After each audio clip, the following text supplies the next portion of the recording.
If anyone can hear me, can you let me know in the chat? For some reason, my chats aren't going through, but I'm not sure. So I'm not sure if anyone's hearing anything. Let me know if you're hearing stuff, and if you are hearing, I will be just a couple minutes before I start.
Okay, glad that you can hear me. It must just be my, for some reason, chat error. So there'll be no me chatting in chat tonight, just me chatting on stream, I guess. I will build this track, leave you for a second, and then start in a couple minutes. Once I have ejected the cat from underneath the bedside table, where he is currently hiding, waiting to scratch me.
Here we are.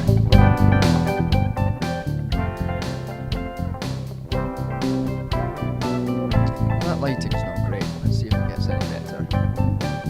Here it's not looking good on stream. Hello, how are we doing? Let me just sort out this lighting a bit. It's a bit dark. Sorry it took a little while.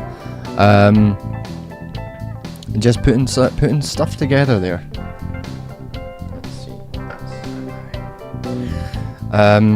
Cat was hiding about. Sorry, that was too loud. Cat was hiding about. Yeah, it seems like there's some issue with YouTube chats going on. Elizabeth 184, that chat did work, but it does seem like there's some issue going on with YouTube chats, which is stopping people from seeing things. I think you just need to reload the page. It was happening for me earlier as well. I'm just chatting. Let's sort this lighting out. I'm looking very pale. It's the good lighting coming from the new lights is just washing over everything. Let's see. What else we got? We've got nope, just looks pink.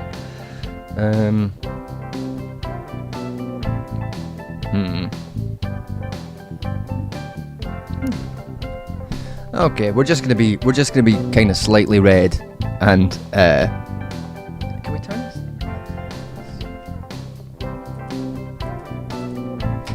That's a bit better. Okay. So, when am I not pale? Thank you for that observation. Yes, I am pale. It is a reminder. Everyone has to remind me to take my my iron supplements. I am 100% anemic. But anyway, let's have some wine. Not got many people around, only 7 folk. Let's have a look. Oh, 13 viewers at the moment, that's not bad. Things will pick up. I should probably tweet out that I'm actually live. This wine today though, this is special because this is actual. We got some Italian wine. So I don't know what it says because I don't speak Italian. But it's a Chianti. So obviously great with fava beans. And it cost €4. And it's gonna be nicer than basically every single Sainsbury's wine that we've got. It will make my mouth go red, so I get drastic red wine mouth whenever I drink red wine, which is why I don't drink red wine on stream. I like red wine so much. I like it more than white wine. But I do get like the worst case of red wine mouth. So I guess pale red wine mouth, I'm gonna look especially like a vampire by the end of this stream. So enjoy. An actual use of the red wine glass as well.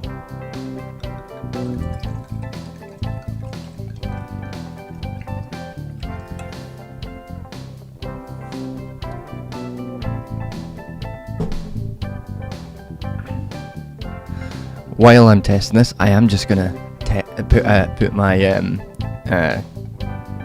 tweet out saying that I'm live in case anyone wants to drop in. Smells good. Smells like wine.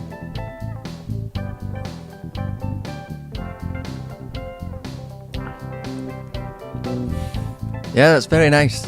That is very nice wine. Well done to this random Italian supermarket wine for indeed being better than most wines that you can buy in a supermarket in the UK. Because why, well, sorry, wines that you can buy in a supermarket in the UK for €4. Extra evilly, like get out of the way and just. I'm extra nervous though if I do anything dumb that I'm gonna spill a bunch of red wine everywhere. It's gonna be a bad mess. Although I say that,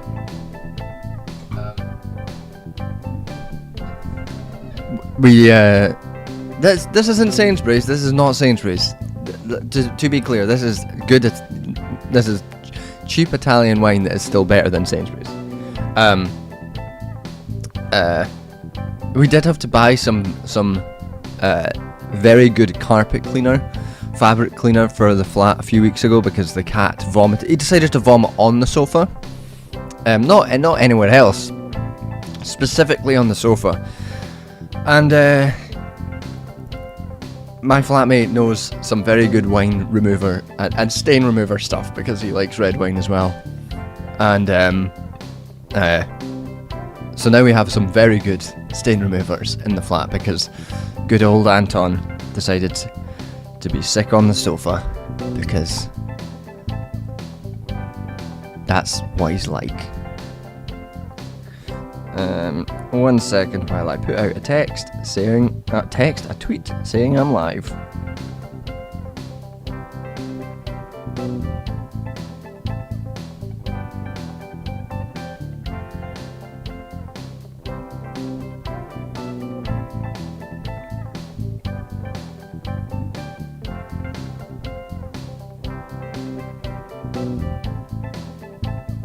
Sorry, I know this is scintillating so far.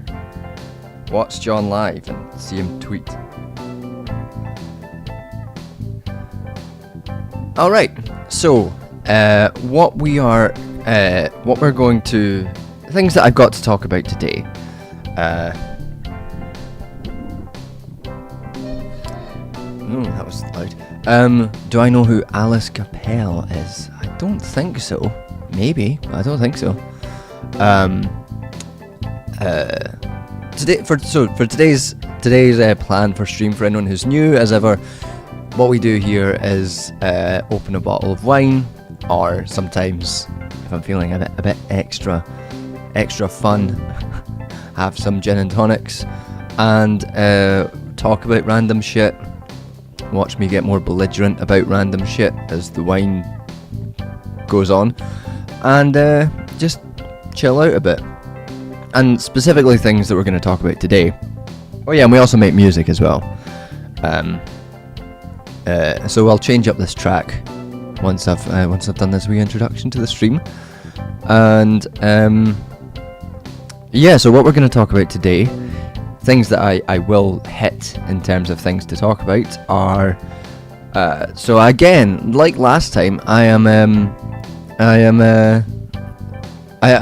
being harassed by a different group of people, and this time it's much more just homophobic. We'll talk about a little bit about that.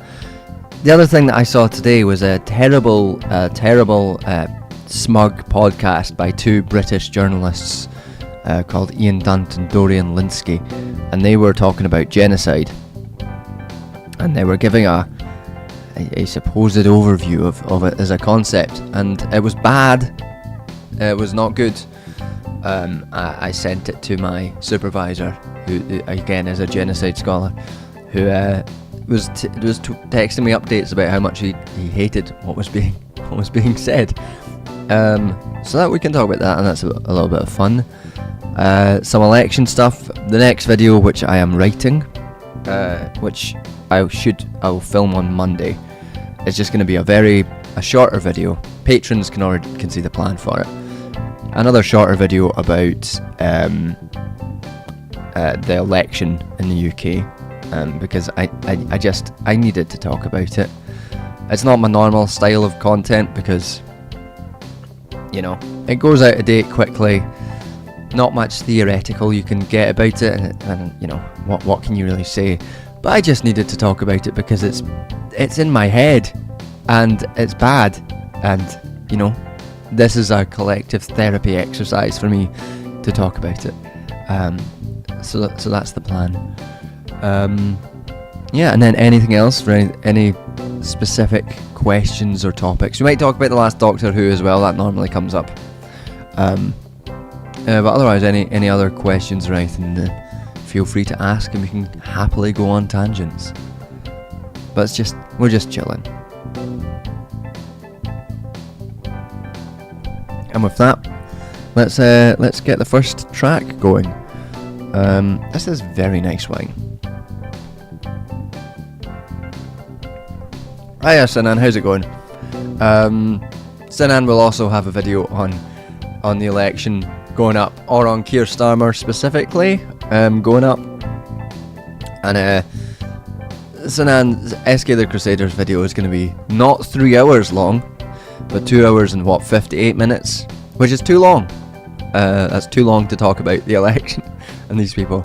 And I will not be doing that. Mine will be at most 15 to 20 minutes long.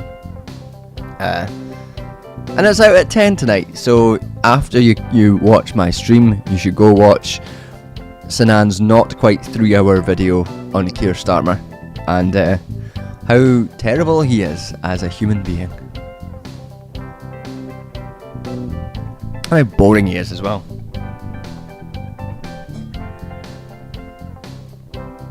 I hate that Starmer is so boring. I hate that we have to be ruled by these boring, evil people. Like, at least be interesting when you're being evil. He's so dull. Anyway, another track.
Quite a nice chill one.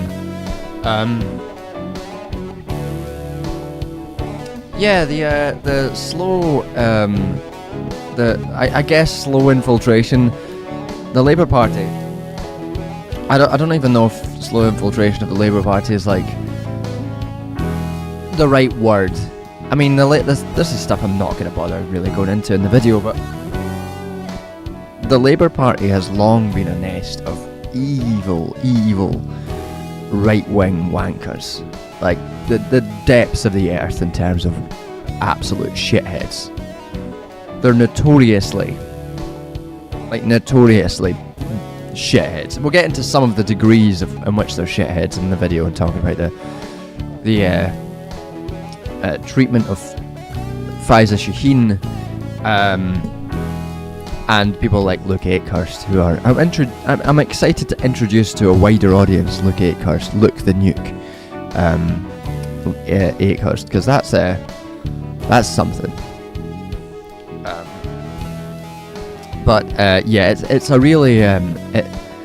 it's less that the Labour Party has been infiltrated, and more just like these are the people who are... I mean, it's the nature of a party which is a political wing of the Labour movement, which is so divorced from the Labour movement.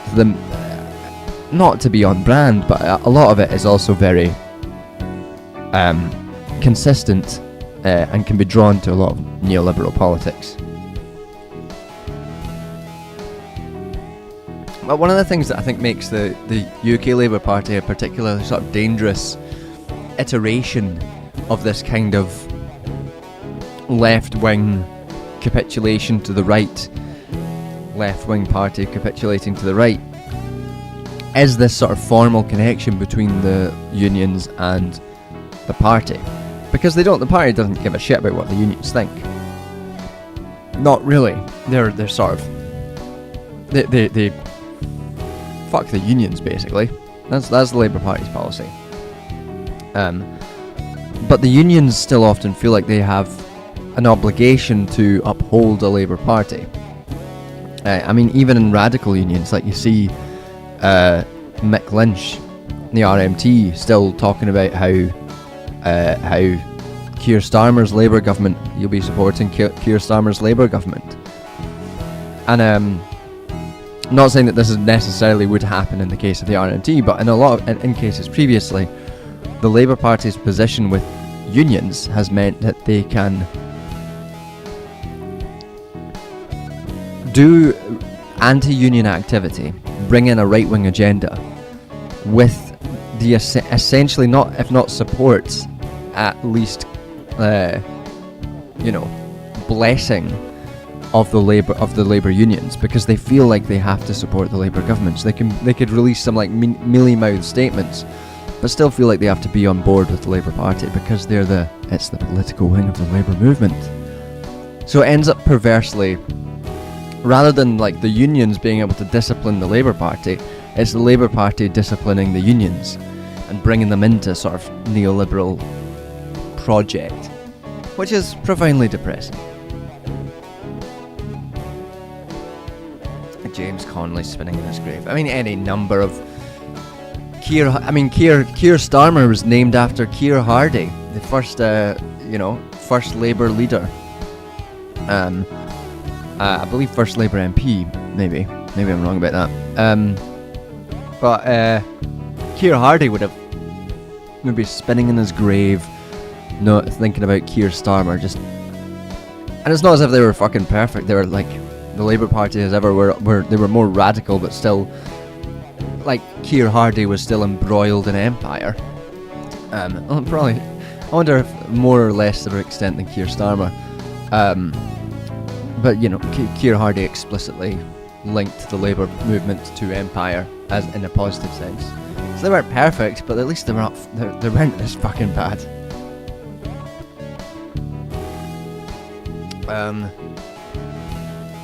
But yeah, we will let's first quickly chat about the harassment that's been going on. Don't need to give it much mind. But in an odd situation, someone who someone who didn't like my old video on Shrek being gay, Shrek being a queer masterpiece.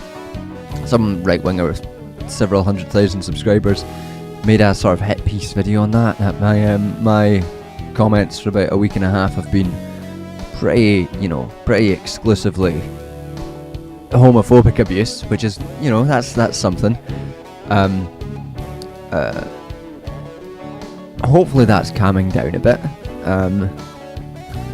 It is one of those things where I'm just sort of amazed at the density of the people. There's there's one person who left a comment saying Shrek isn't anything about queerness. It's about someone not being accepted by everyone around them and but then finding love and acceptance with other people once they became their true selves. I was like, okay, so you're saying it's gay?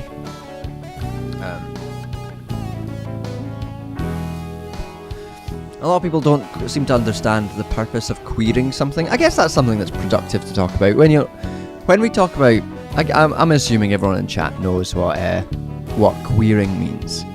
But to queer something, and it doesn't always relate necessarily to sexuality, or it hasn't always historically, but to queer something isn't just to say, oh, this was intended to be gay. It's to illuminate and bring out queer and gay elements of something for a productive reading, so it's not, so you can be like, yes, I do know that Shrek and Fiona are technically within the bounds of this a heterosexual couple, but we can really queer this shit, and it's fun to do so. It's fun and it's interesting. Nobody seems that interested in the stuff about the romance of the rose, but that was quite fun in that video. I'm disappointed. I like to talk about the romance of the rose. I guess the sort of medieval romance story wasn't as interesting to these people than calling me a mentally ill slur. But what can you do? You try to talk to people about the romance of the rose. You try to talk to people about medieval chivalry and medieval styles of romance, and nobody listens to you. A frequent problem I've found in my life, trying to talk about the romance of the rose, and people just throw a slur at you.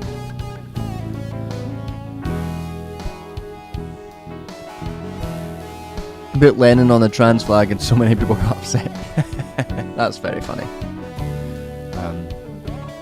So just in case anyone asks, Shrek is gay, and from now on I'm no longer saying that queering is a part of drawing out and highlighting queer elements for the purposes of the viewers, but it's actually, from now on, Shrek was always and is explicitly only about gay people, and there are no other possible readings, and it is an entirely serious and not at all fun joke video that I had an immense amount, a good time making.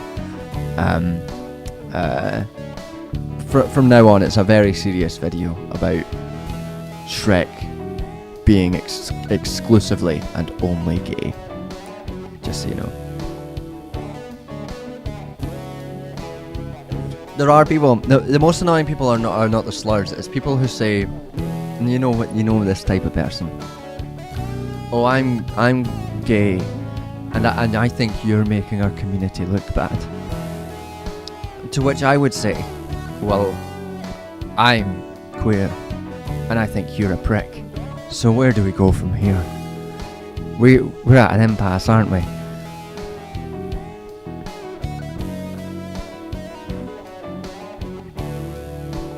Anything can be queered, and it's fun to queer stuff.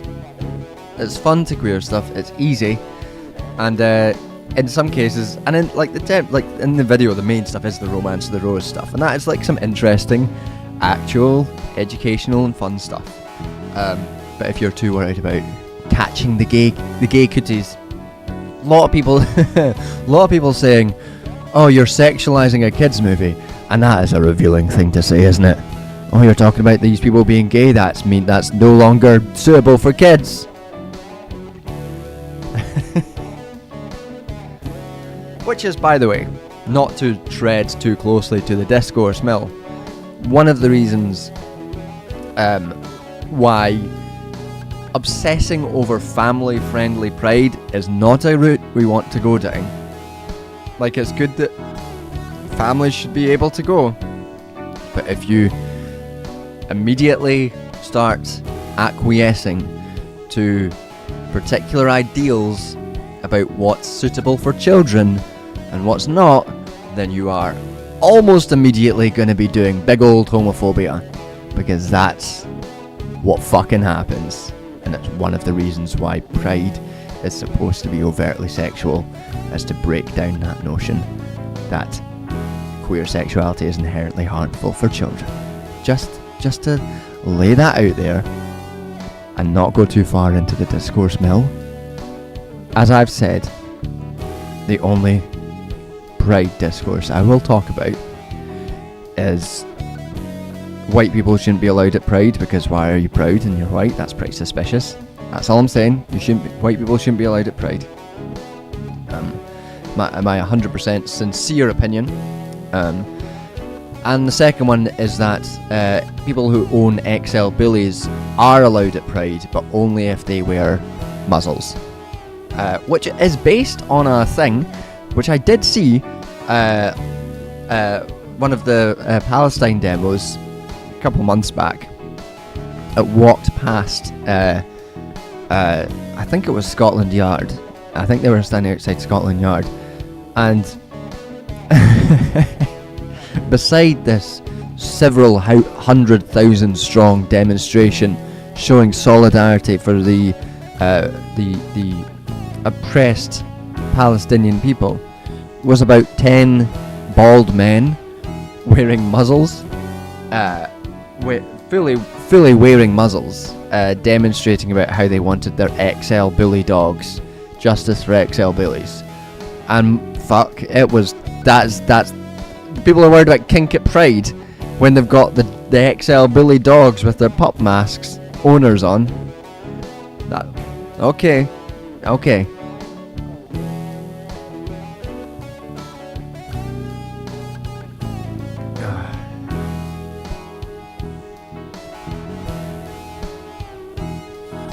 I'm bad, and I think you're making our community look gay. Oh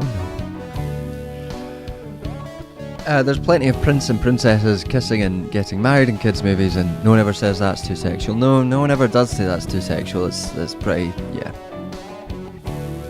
I was talking about this with one of my friends the other week, last week, up in Edinburgh, and was just going through like all the bits and pieces that I'd forgotten. Things like the king having his secret side to him,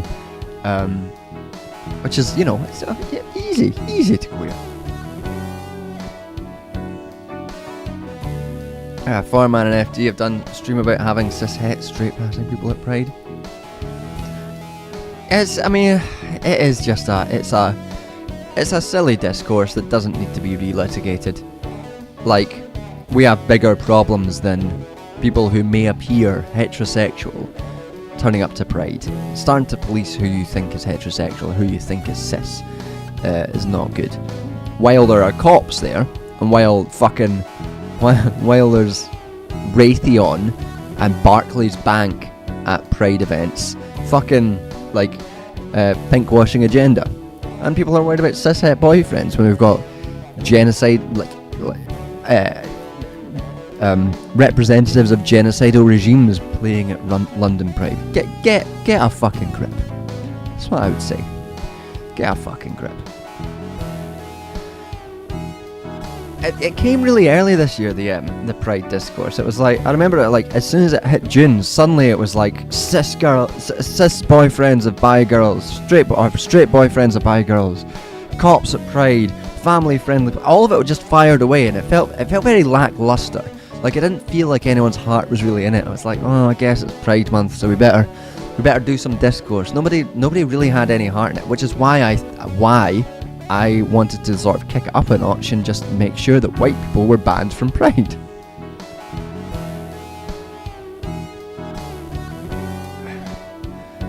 Which is, you know, the only solution. Yeah, that's been going on. That's ongoing at this point. It's been a bad few months for harassment campaigns on the old channel. We move. I was hoping to have the family abolition video that I've been promising for a long time. I have not even really started the research on, though, because I've just been so busy. I finishing up corrections or revisions for an article. I've got a conference next week and I need to write that presentation, job applications and everything. But I'm taking some time at the moment to just do some focused YouTube stuff. So getting this video on the Labour Party and the fucking elections out.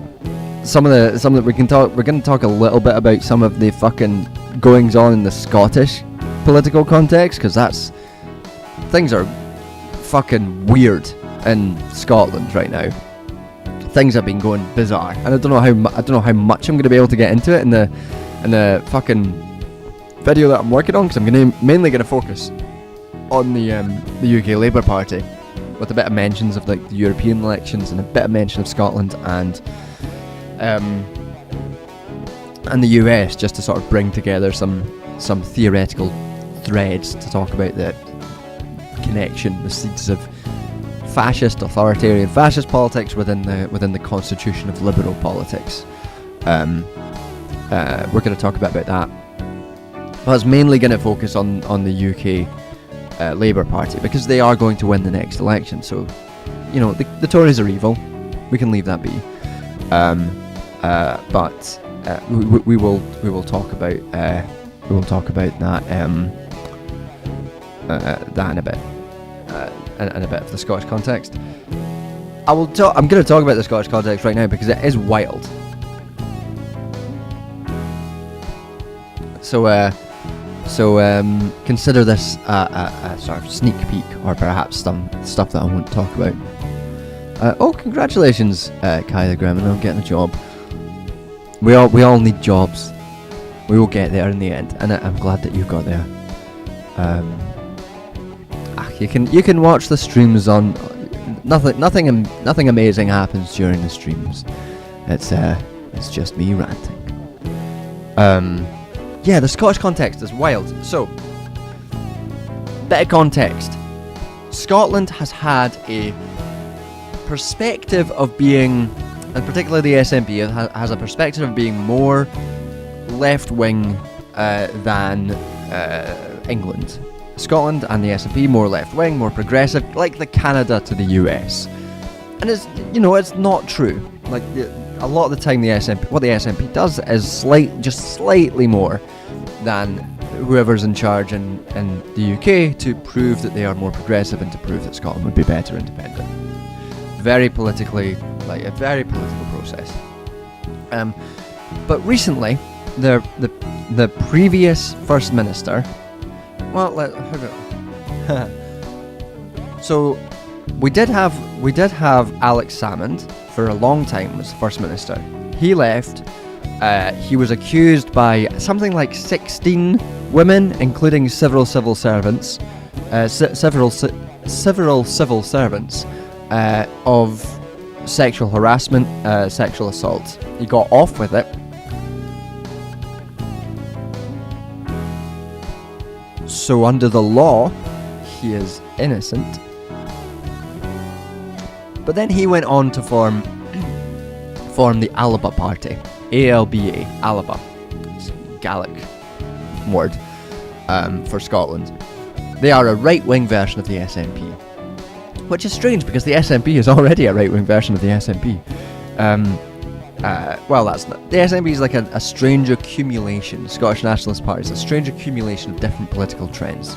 You've got a lot of right-wingers, massive transphobes, people like Joanna Cherry, huge figure in the transphobic movement. You've got, career-driven centrists, And you've got some folk on the left, people like Mary Black, who was there on the left. And on the sort of centre left, after Nicola Sturgeon, who followed Alex Salmond, after she resigned, probably due to the fact that her husband has now been arrested and I believe charged with corruption after using party and election funds for personal uses. She resigned and was followed by Humza Yousaf,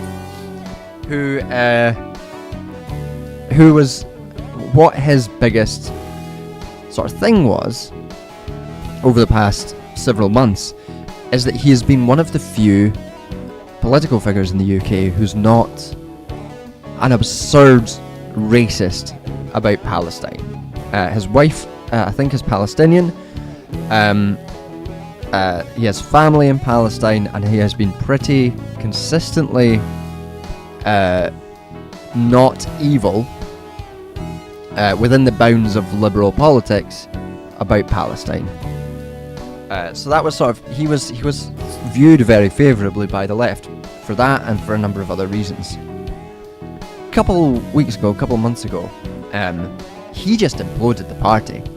He, for some reason, well, we'll figure out the reason, but he basically, the SNP were in what was called a supplying committee, would support them and give them like a united front on sort of more progressive ideas.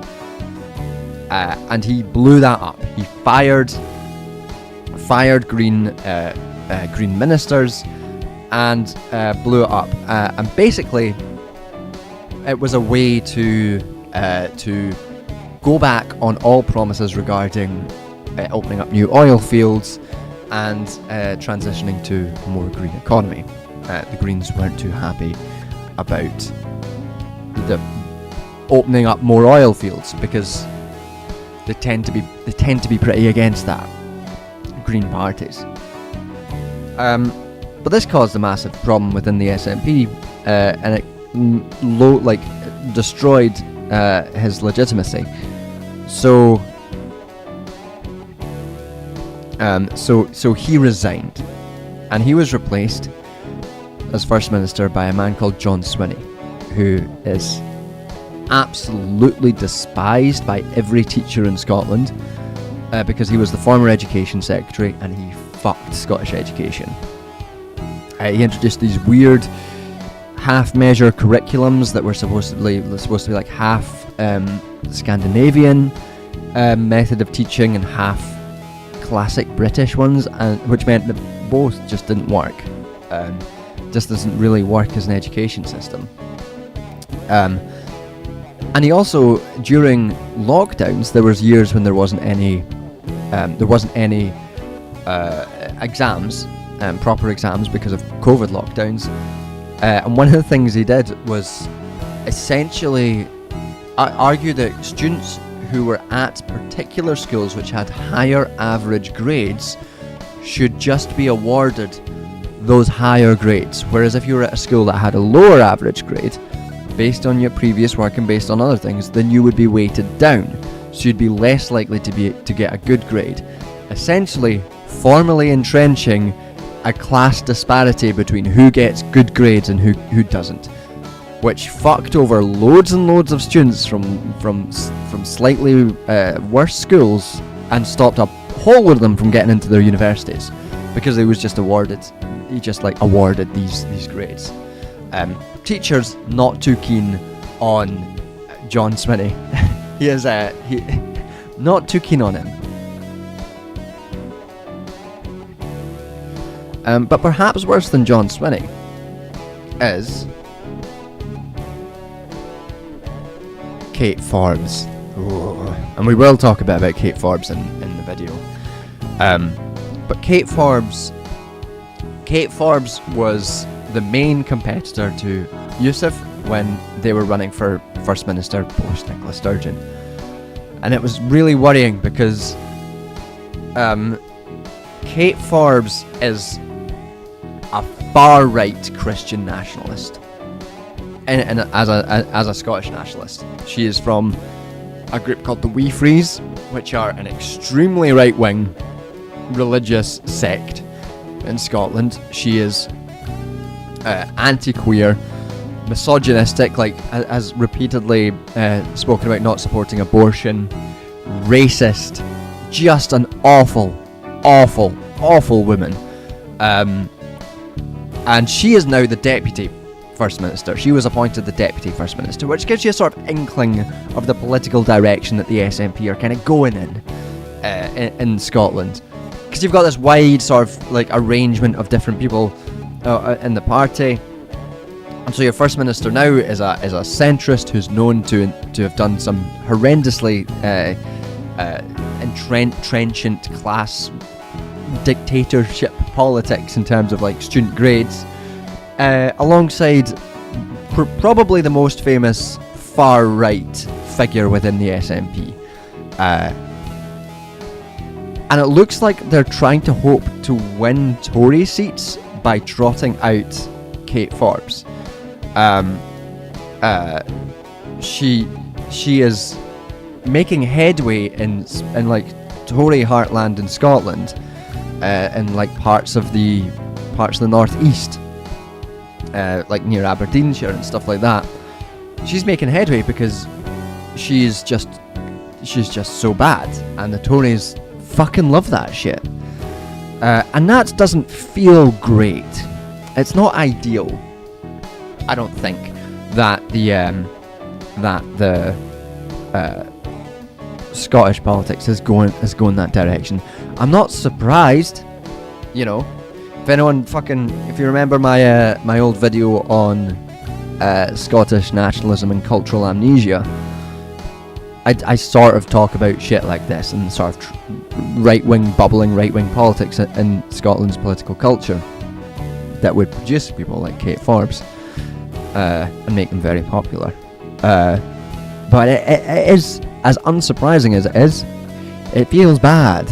I don't like it. I don't like having Kate Forbes as the Deputy First Minister. I don't like that she still has a significant chance of becoming First Minister and doing some truly terrible shit.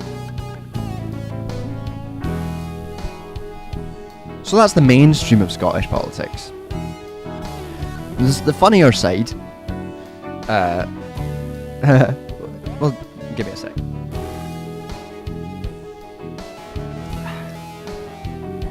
So the Scottish Tory leader is I don't know. I'm not surprised, but I'm still disappointed. It's very teachery, isn't it? That's a very teacher line, isn't it?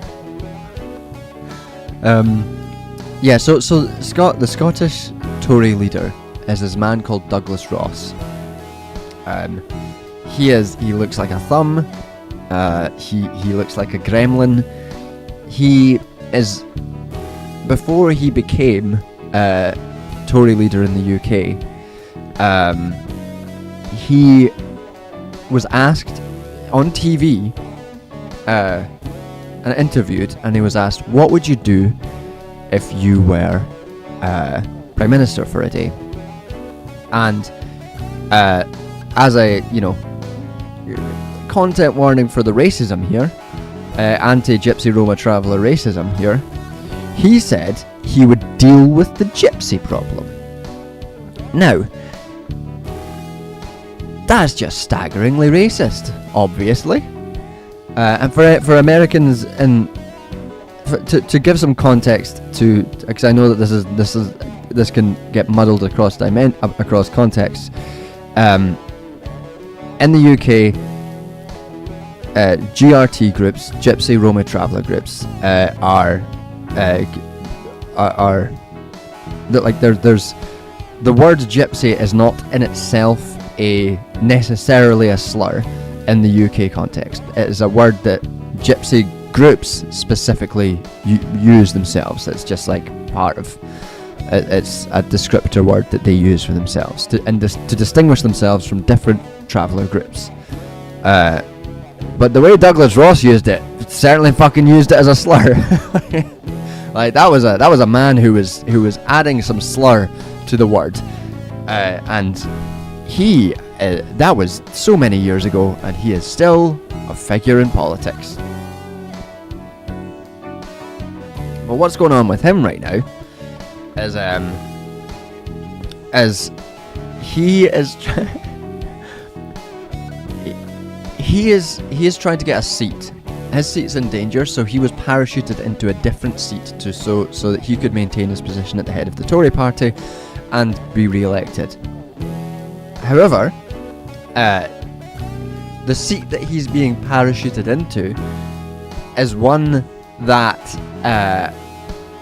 was occupied by a Tory politician. A Tory politician who was going through some like horrendous illness, something like really, really bad.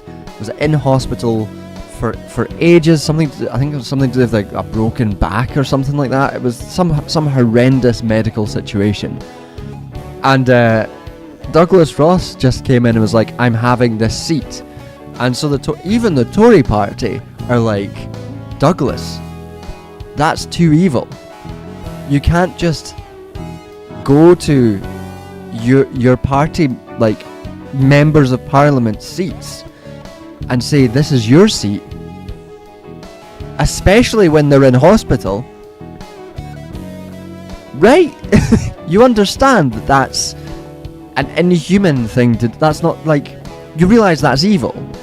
Even the Tories are telling Douglas Ross, the wee gremlin man, a fucking anti-traveller racist that he is. They were fine with that, obviously. They're fine with the anti-traveller racism. Fine with that.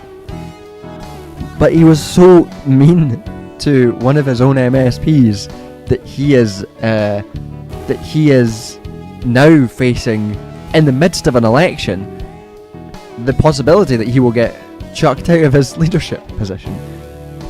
Amazing stuff. So we look at like English politics a lot and we think like, fuck man, it sucks, like it's so fucking bad. The Labour Party are so fucking shit, the Tories are so evil, all of England's rivers are filled with shit, at least Scotland's rivers are nicer, like there's not shit in them. For anyone who doesn't know, the privatised water industry in England has worked to such a degree that almost every river in England and a lot of the drinking water has got particulates and bacteria associated with human waste, because turns out private water supplies are not good. They're not good at maintaining high standards because they're cutting costs, obviously. Scotland, thank God, didn't, and we can still talk about how Scottish water is the best water on the earth. The only thing I'm nationalist about is Scottish water. But like, we get smug in Scotland, looking at how shit English politics is. And then you turn to look at Scottish politics. Douglas Ross is there, throwing someone off of his hospital bed so he can steal his seat. Kate Forbes is there talking about how much she doesn't believe in abortion rights. To the right of the Church of Scotland. Good job. And, you know, the Labour Party is, I guess, there. Whatever the Labour Party does. So, you know, that's what's going on.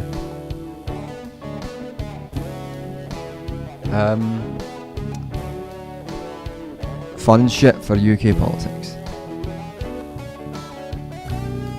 We'll get into some of that into the video, but, yeah. It's not just the US, and a lot of like, and this is stuff that we'll go into, a lot of the things that the UK Labour Party is doing that are so offensive are things that Biden is also doing. Horrendous, you know, border regime stuff, New York's tap water would like a word with Scottish water's the best. Scottish water is it's just so nice. And everyone who's like, oh, you know, Scottish water, heard so much about the Scottish water, you go up to Scotland, I bet it's not that good. You go up to Scotland, they're like, fuck, this Scottish water, that's fucking great.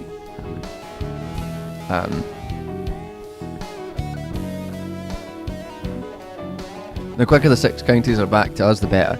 Exactly. That is definitely would be maybe soon enough.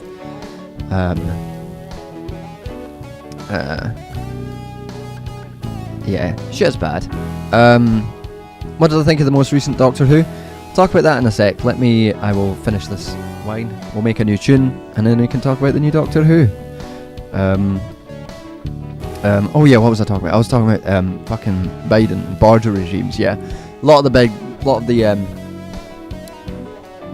the Labour Party manifesto, which I skimmed through today.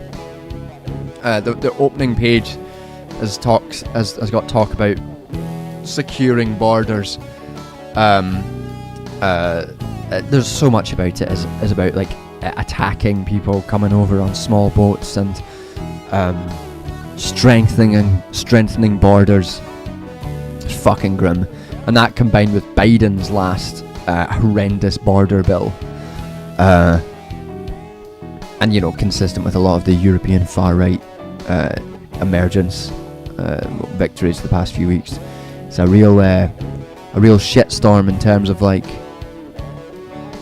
fascist politics emerging from the liberal visage. It's stuff that's the old necropolitics video I did. A lot of those processes are evident at the moment in terms of the border regimes being proposed by both Biden and Keir Starmer, and it's fucking grim. And you don't have to vote for either. You can do what the fuck you want. This is something I'm also going to talk about. It fucking gets me when people are like, oh, you need to suck it up and vote for whoever party. It's like, no, you fucking don't. It's the party's job to win your vote, and if they're not winning your vote, if they're actively supporting genocide, then it's your fucking decision to not be part of that, as both Biden and Starmer is. Keir Starmer said early in the current bout of genocidal violence in Palestine, Keir Starmer, a human rights lawyer, supposed human rights lawyer, said that Israel had the right to withdraw water and food from the Gazan population. He said that was within their rights, which is obviously untrue, and as a lawyer he knows that. But he is so fucking evil and so on board with genocide that he would very happily just straight up fucking lie about what Israel would have a right to do under international law. A real sack of shit that man is. But we'll get into that.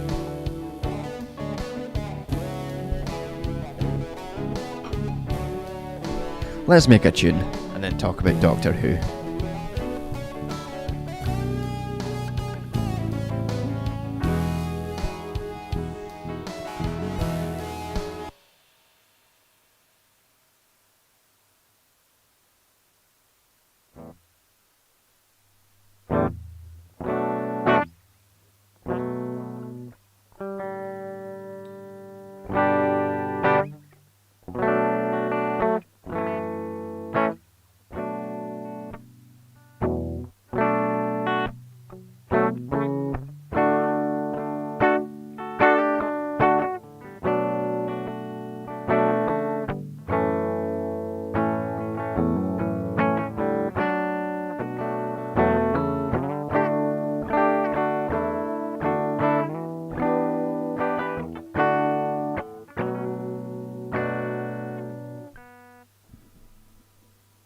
I think I'm gonna have to tune the guitar, unfortunately.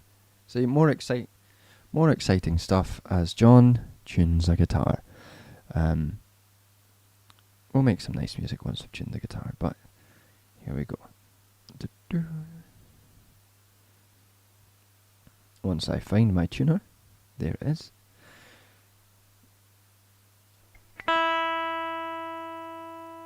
Oh yeah, there was some fun stuff regarding the election, and that was watching Nigel Farage, famous fascist, get first milkshaked by an absolute queen of a woman. Milkshaked him, and then as he was travelling in the north, someone just fired a bunch of eggs at him. which is all very fun. Unfortunately, the woman was charged with assault, which is bad. We don't like to see that because assault via milkshake as a real threat.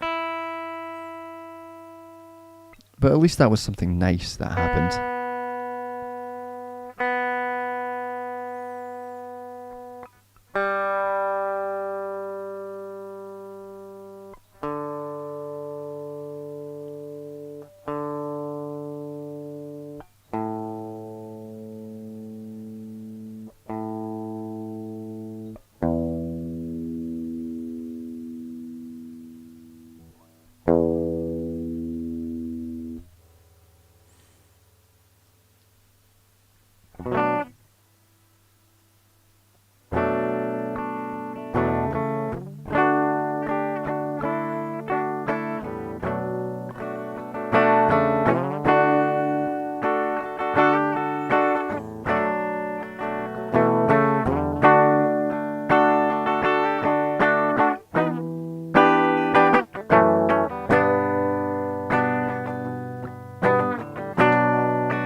There we go. That's quite fun.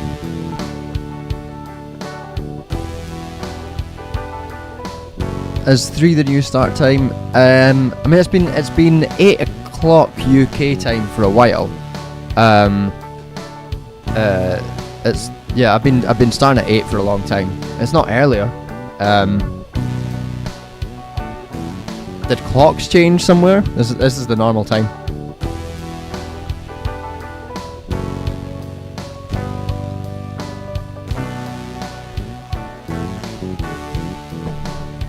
I just spilled some wine on my trousers. Oh yeah, the egging was nice. The egging of Farage was good.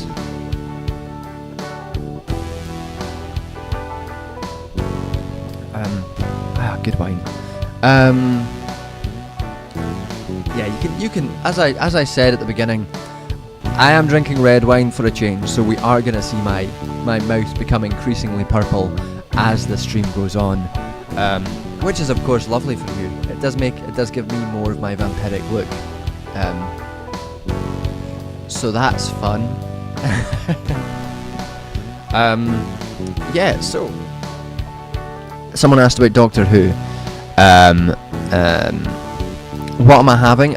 We are having the red wine today. The reason it's red and not white is, and I was meaning to have this last time, it was because we brought it.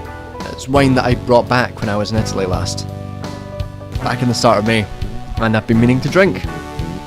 And it was only €4 and is better than all the wine that we've had previously on stream, because it just is.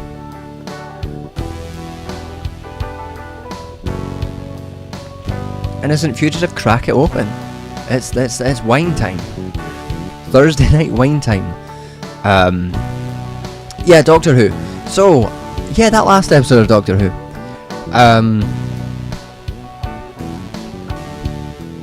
I thought it was okay.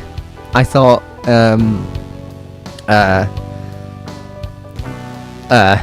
red wine and streaming time, nah. White wine and watching time, yeah. It was okay. I thought the thing that was like, obviously it was very much fine for the Doctor to have a romantic interest in another man, and as soon as we saw who was being cast in that, you knew that was what was going to happen.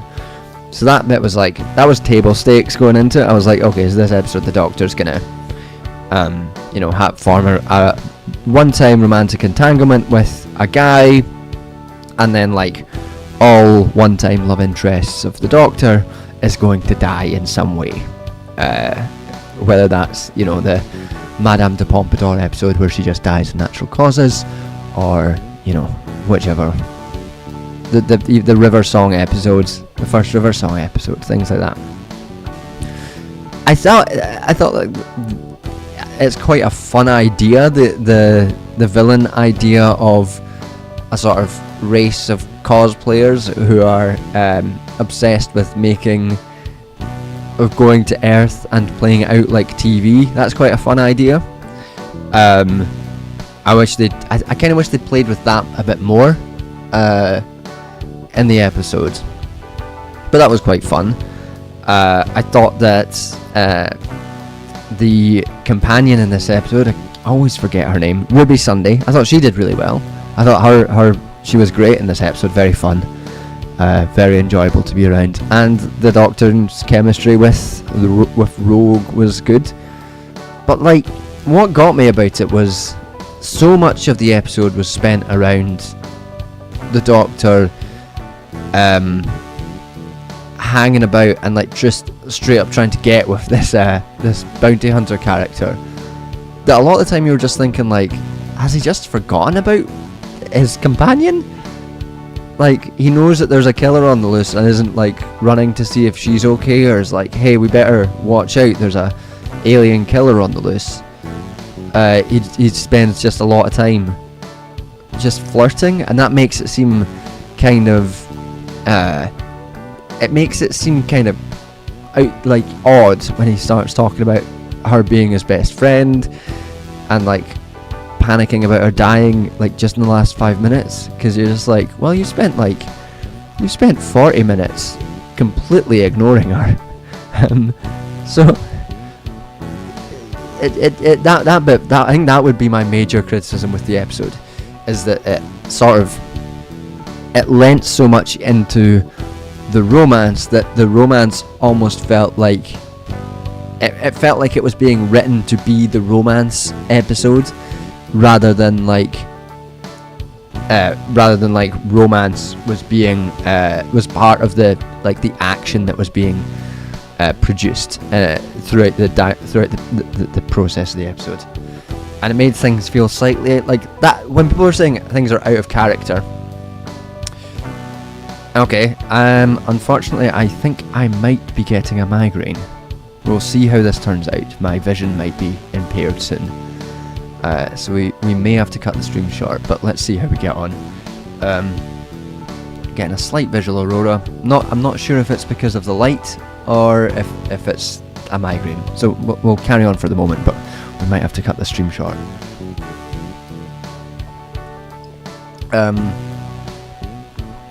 Yeah, that's definitely migraine, unfortunately. We'll see how long I can last. But yeah, it did seem like the episode was a bit too, like it felt like what was out of character was not the Doctor forming a one-time romantic attachment to someone. That's not out of character. That's classic Doctor. But even like when it's done previously, and like the Madame de Pompadour episode is a really good example, because the Doctor's going back and forth, and he is looking after the companion as well, and the falling in love part of it, the romantic part of it, felt organic to what was going on. It didn't feel like it was like shoved in, like it didn't feel like the purpose of the episode was disjointed in that way.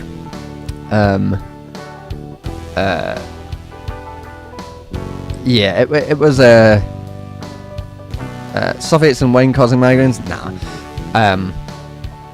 This is. I had a feeling I was gonna get a migraine earlier. I did think about it.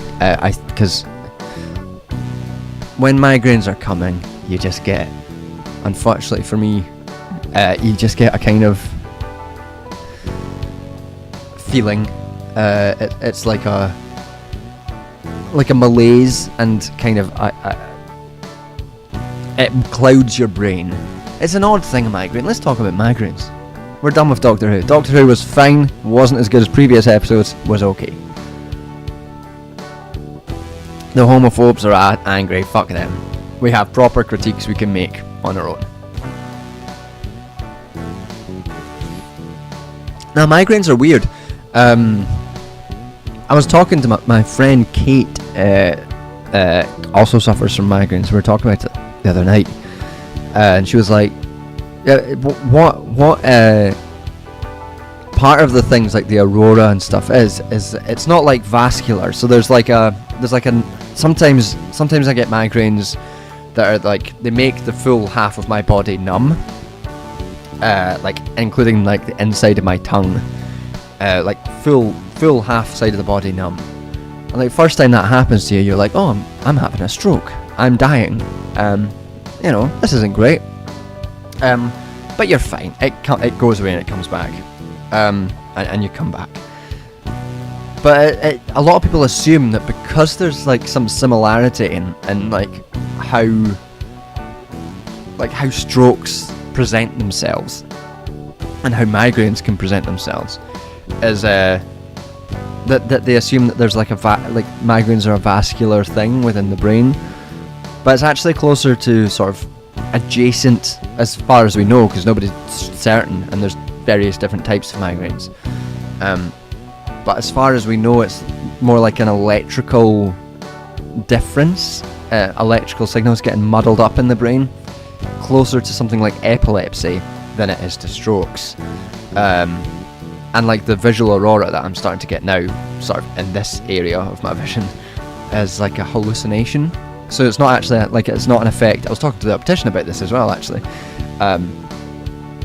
John's Health Hour, because it's not an actual problem with your eyesight. the auroras. It's nothing being blocked or nothing happening in the eye really.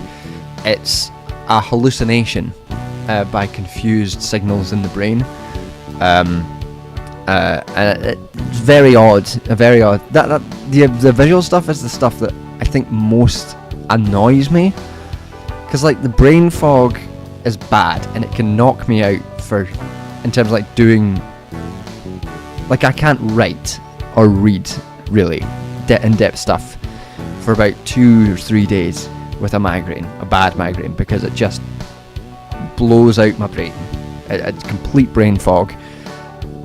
Words don't come. Things can get really bad. Sometimes it's fine. Sometimes you get an aurora and it just goes away, and sometimes it's fine. Really bad ones, they can really fuck me up for several days.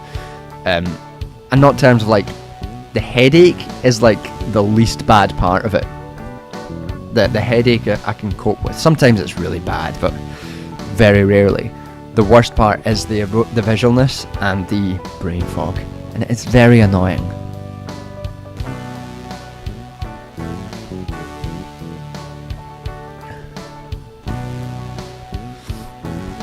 Yeah, but being closer to epilepsy made sense to me as I was talking to my friend. And it's one of those, like, you technically have a very, very slightly higher stroke risk if you have migraines, but only if it's like something that, like, the way medical risk works isn't just like oh, you get migraines, so therefore everyone who has migraines has a certain percentage more likelihood of, you know, a stroke risk or something.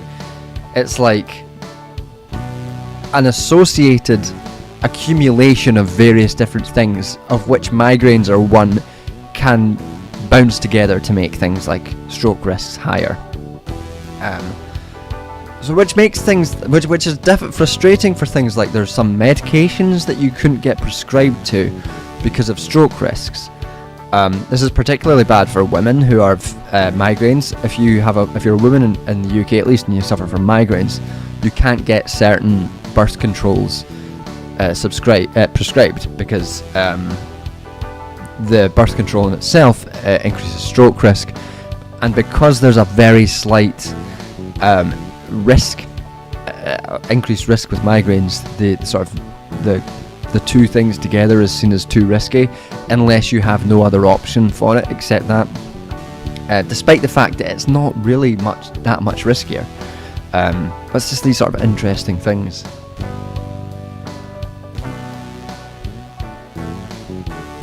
Liz, you did miss the Doctor Who chat, I'm afraid. Unfortunately, we've been talking about my health, because I am getting a migraine that is coming in and slowly engulfing my vision. So we will probably end the stream not too long. I might do another tune while I can still see, and then we'll see how we're going. But once the vision starts getting particularly bad, we'll probably have to call it a day, and I'll have some fucking cocoa tomorrow. Let's get another tune on the go while I can still see.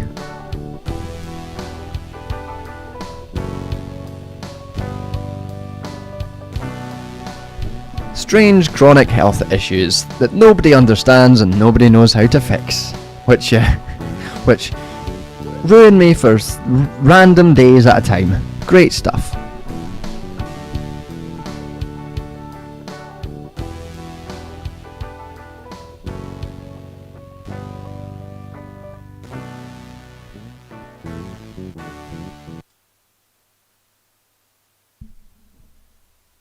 So we've had two relatively chill songs tonight, so I'm going to do something, I'm going to do a fun disco tune or something to cheer me up as the visual aurora descends on me, and we'll see how it goes from there. So let's get some fucking disco. I'm not caring about being inventive with this. Let's just get some classic disco going.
Okay, that's a fun one. I am now getting to the point where I can no longer see chat, so I'm afraid we're probably gonna have to call it a night there, unfortunately. Sorry for the shorter one. I was thinking, I was thinking that there was a risk of migraine today. I was a bit worried about that, but we trucked ahead anyway. Thanks for hanging out, however briefly it was, and hopefully I will see you in. Someone's asking something about 1 sec. Let me try and read this last comment. One last comment. I don't go to the GP for this. I could go, but nobody knows what migraines, how migraines are caused. I get painkillers and I fucking deal with it. There's nothing else to it. And with that, I'm gonna get some painkillers and fucking deal with it. Thanks again, and I'll see you in 2 weeks.